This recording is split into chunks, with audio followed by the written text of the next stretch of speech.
What's going on, guys? Welcome back to the channel. So finally getting started on the front suspension on this YJ build. If you've been following along, great. If not, go back and check some of the four-link videos out. I got a lot of good stuff. It came out awesome. I'm super happy with how the back end came out on this Jeep. Now, as far as the front goes, this, if you know what you're looking at, no, it's not a 60. Very hard to tell. There's only a couple of little differences visually looking at it that you'll be able to tell that it's a 50. Now, I'm probably going to get blasted and shamed and everything else down below in the comments for how dumb I am for running a Dana 50 and oh my God, it's an overgrown 44 and you don't know what you're doing. And yeah, I've heard it all in the past.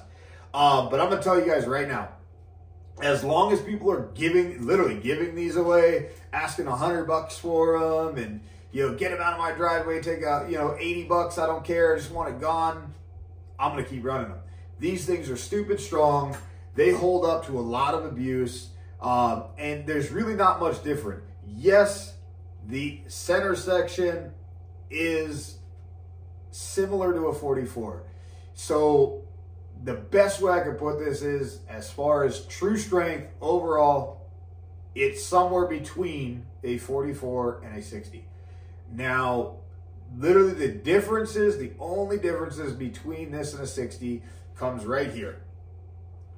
Everything else, tubes, C's, knuckles, brakes, everything is the same. The center casting is different, and the inner shafts are different, only on the intersection. So it splines, it necks down to a 30 spline in the center. And then the ring gear is a 9-inch.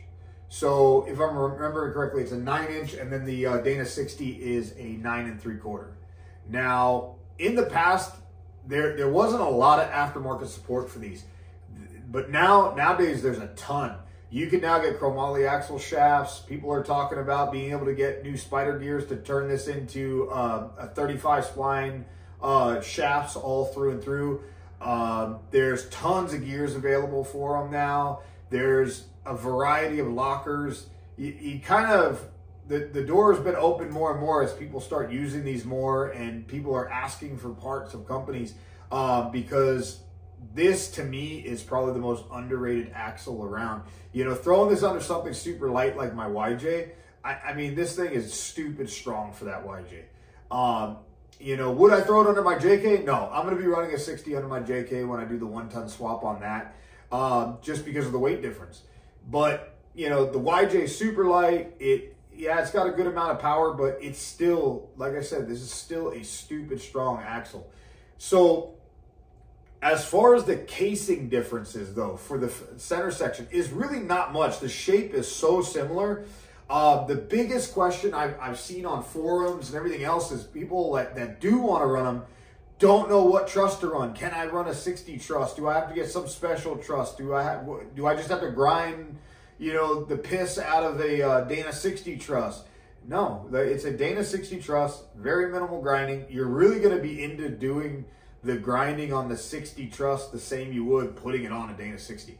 I've done tons of Dana 60 trusses, and I'll sit there, you know, for at least an hour grinding on them and fine-tuning them to get them to sit down onto the casing correctly. And it's going to be the same with the 50. So as you can see in the front, it's pretty close. The front is maybe an 1/8 inch above where it needs to sit. So I need to grind around here to get it to drop down a little bit lower. Nothing crazy. The top plate fits the shape. Everything's good. But it is sitting high. It's sitting high because the outers need to be grinded down to fit around the C's a little bit better. But again, this is something you're going to have to do on a true 60 as well. There's really no difference as far as fitting this truss to this Dana 50 as you would be having to do doing it to a Dana 60. So as you can see, I've already got the leaf spring mounts cut off. Now, I didn't want to bore you guys with that. That's something, there's tons of videos. It's pretty simple. It's pretty obvious and self-explanatory how to cut that off. They're really simple. But the main thing that you got to get into with doing one of these trusses is that you got to cut this casing back. So the casting has to be cut back about 2 inches. So we're going to go ahead and get that marked, and we're going to go ahead and start cutting this All right, so I got this marked all the way around, 2 inches back. So now I'm just gonna take it nice and slow. I'm gonna use a cutoff wheel, and we're gonna start worrying about the top. I'm gonna cut through and get as close to the tube as I can, and then we're gonna start making some side cuts so we can use a chisel.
There you have it. So the first piece is always going to be the hardest, and you mainly want to just try to get the first chunk off. That way you have a reference point, because you don't want to start gouging into the tube. You want to try to just stay right above it and then just crack these off in pieces.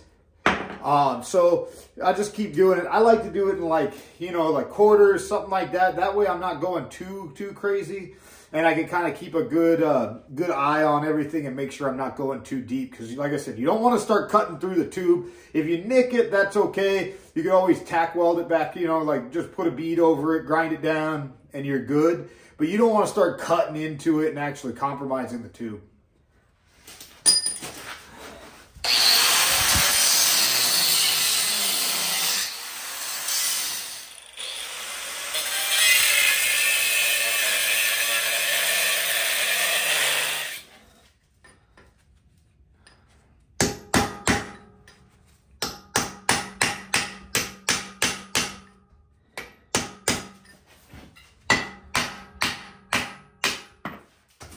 All right, so now that that's done, I'm able to set the back webbing on. Now, this is, like you said, it's not that big of a deal. A lot of people get really like stressed out about cutting the casting and trying to knock those pieces off. It's really not. The biggest thing I would say is focus on getting that first piece out. Don't worry about cutting all the way around and trying to do it all at once. Just focus on getting that first piece out, and then that will help you kind of reference your way around.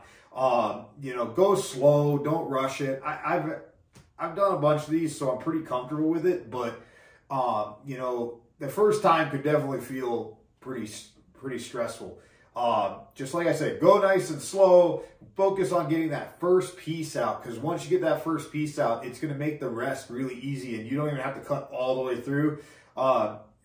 You literally use that chisel to start cracking the casting. You just got to get most of the way through.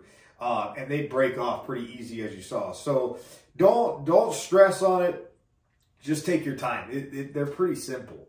So now that that's done, I got to start working on shaping these webbing pieces and getting them on down and flat. Like I said, this one needs to drop down a little bit.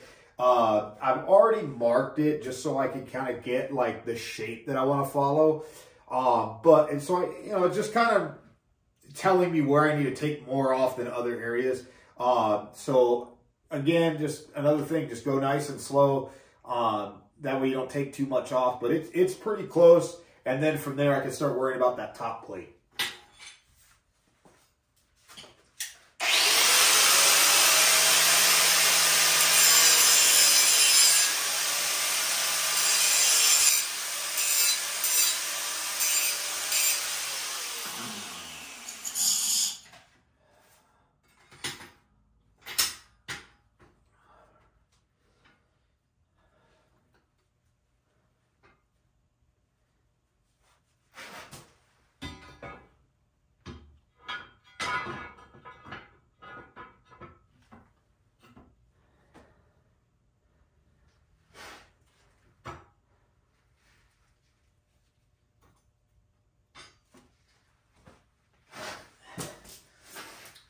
Now, all I'm doing is I'm just trying to line the top plate up with the vent tube.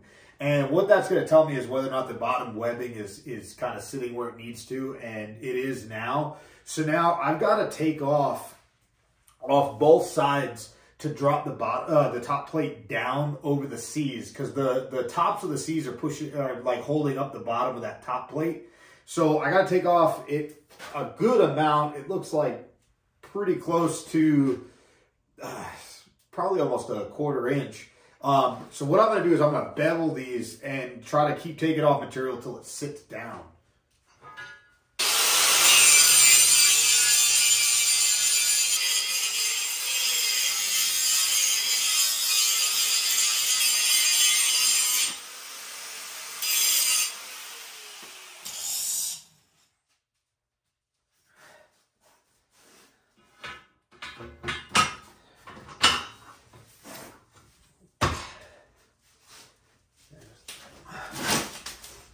All right, so all fitted, everything's good to go now, so I'm ready to start welding it on. Now, I had to end up clamping it. This happens from time to time. You know, these trusses, especially these multi-piece trusses, sometimes the top plate won't be bent far enough. It happens. It's not too big of a deal. It just, you know, clamp it down and make sure it fits right. And I like doing it this way just so I can make sure that everything is good. That way I don't get halfway through welding and then realize I didn't grind enough off on one side or something like that, or I needed something shifted. So this is the way I like to do it. Just makes me feel better so I know where everything's going to be when I'm done. So now what I'm going to be doing is I'm going to weld all the little pins for aligning it, and I'm going to start getting the truss tacked on. I'll be bouncing around on the welds a lot because you don't want to put a ton of heat into it. These trusses, it's a lot harder to warp a housing, like warp the tubes or anything, because it's broken up, but you still don't want to just go and then go and then go. It's better to bounce around and let the different areas cool. That way you're not just putting a ton of heat into it.